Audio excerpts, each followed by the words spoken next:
great. Thank you everyone for coming. It's a real opportunity for us to present to a wider audience than the people we see every week and know our projects really well.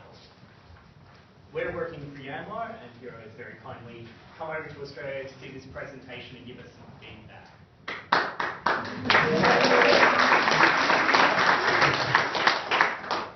So I'd like to start asking a question.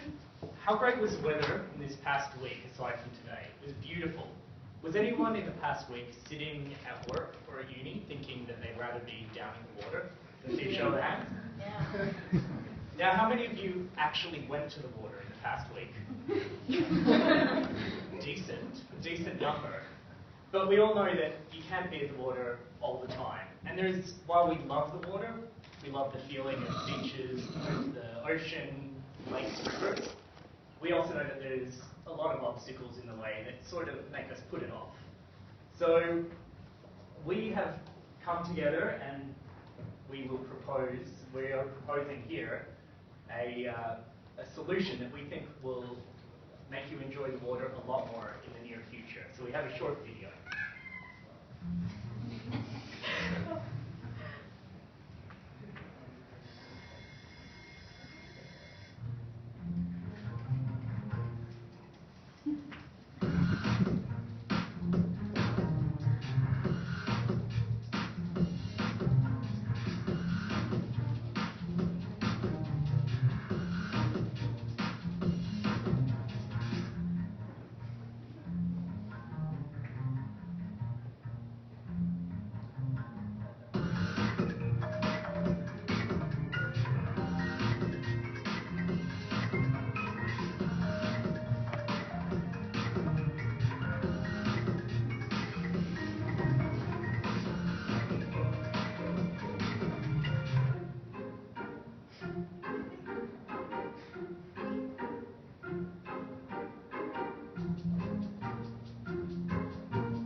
Story was our interpretation of our user needs to present a brand new experience in the water.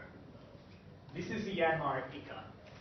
It's a personal, jet-propelled, human-scale watercraft. It can be used in a number of different ways and can be used by a big range of users. It's powered by a battery, so all you have to do is charge and go, and it requires no license and no training, so anyone can use it. You can hand it to them and they can just go. We know that everyone out here, you're thrill seekers, you're explorers, you're relaxers, and often you're all of those things at the same time. So the Yanmar Ika allows you to do all of those things as you choose. Some of the features is that it's naturally buoyant. When you turn it off, it won't sink. If you see a school of fish going by, you can stop the motors and just watch them quietly. Its most exciting feature is a dual jet drive. Think of mini jet skis. These two jets are controlled by throttles on the handles. This allows a brand new dimension of maneuverability in the water. And as I said, it's an electric motor, so you don't need to worry about polluting the pristine environments that you're discovering. But we're getting a little bit ahead of ourselves because you're probably wondering who we are and why we did this. So I'll hand over to Anisha to explain that. Thanks, Lynn. So we're Team Narwhal, and we're 7 students from Swinburne and KIT in Japan. And we're working with Yanmar, which is a large Japanese diesel engine manufacturing company. We're really excited to have Koyama-san here with us today as we present the Yanmar Ika. Yanmar presented us with a really exciting brief. they asked us to design something that's new and exciting way to experience the water. There were only two clauses. One is that it should be powered, and the other is that it shouldn't really require a license, so that the experience is accessible to a large number of people. So that's what we set out to do for the last couple of months.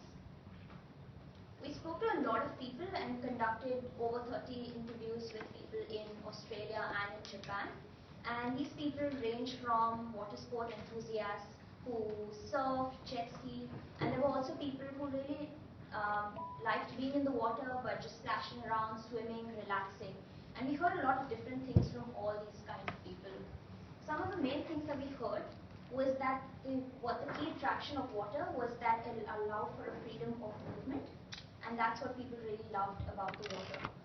It also is, for water sports, we also heard about the ease of use and the learning curve, and the effort involved in maintaining and preparing the equipment for a water sport is something that came up quite a bit. The transport, the preparing the access facilities for this equipment is something many people told us over and over again. So based on the things we heard and learned from people, we built a lot of prototypes and tested it with people all over Japan and in Australia. Especially in Melbourne, if you ever went to St. Kilda Beach or Brighton Bay and saw someone with like strange pieces of foam, that was probably us testing something out and trying to see what people think. So we made all kinds of different prototypes of shapes and sizes to see what's fun in water. And these are some of the key things that we learned from our prototypes. Some of our prototypes failed, some of them were really good, but each of them really helped us move forward to the next stage. Some of the things that we learned was that the feeling of safety and reliability from a prototype is really important from a product. Because even though people know how to swim, that sense of safety helps people know that they are safe in water. Also, the recognizability of a form helps people know exactly what to do with the form when they look at it, especially if they're using it for the first time. And maneuverability and ergonomics is something that came up quite a bit, because when it comes to water sports and swimming, people tend to use their natural body movements and rely on them. So something, a water sport or any water activity that adhered to those natural body movements was something that people really preferred. So how do we get to the ICA? How did our prototypes evolve to this stage? Gia is going to sort of take you through this. So among of our testing and prototype, two of them significantly come out and bring us to the final direction. The first one is the articulate board, which is called Twister. And the sport-like structure actually provides security and reliable for our user. And also it's recognizable for users to know how to use it. The second one is jetpack noodle, which is help people to build their imagination. So people can use it flexible, depends on their mood. And we combine both of these findings into a water glider, which is a U-shaped platform with a flexible jetpack noodle at the back. And from this one, we get a lot of feedback and user feedback, and then come up with our final idea of ECA. So we built a lot of versions of ECA, and we use this to test the user experience, the movement, and also the shape of the foam. And we will have our Japanese team that are focusing on the sensor and also the stabilized function. And in June, we will come up with the functional prototype. And also in the future, the ECA will have electric motor in there and also have controllable jet in the back. And it will bring you like exciting and entertainment you ever had before. So we also use petrol pump to test our ECA, and we got a promising result of this actually will work, but we still need more prototype to test on that. So what is the bad thing of our ECA is that it can bring you close to the surface of the water. So you can just lie on it and then feel the wind and water go through your body. You can caught in the wave and catch the water. Even use this to race with your friend. And if this is not like you, then you can also use ECA to go slow and just feel relaxed and take a breath on it. And the ECA will also help you to go through water and beach to explore the scenery. So the other bad thing of e-car is it is compact enough for you to carry in your hand, in your car, or even in airplane. We hear a lot of people mention they like to bring their watercraft on the airplane for vacation or like travel spots, and e-car definitely will fit that. The other thing is the shape of e-car provide reliable and safety. The curve on the back actually will hold the rider's body. And this is a small detail, but we actually hear a lot of people say they really want something to float on water, which they can hold on, and also even they know how to swim.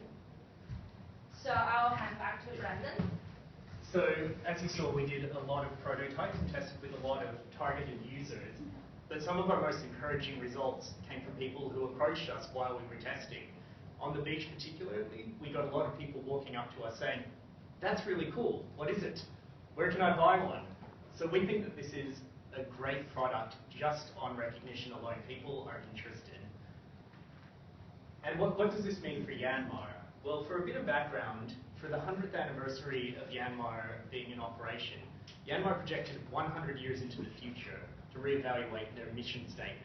And of the 4 main visions that they had, including food security and energy saving, they also have a mission to deliver good quality of life, a life full of rich and fulfilling experiences.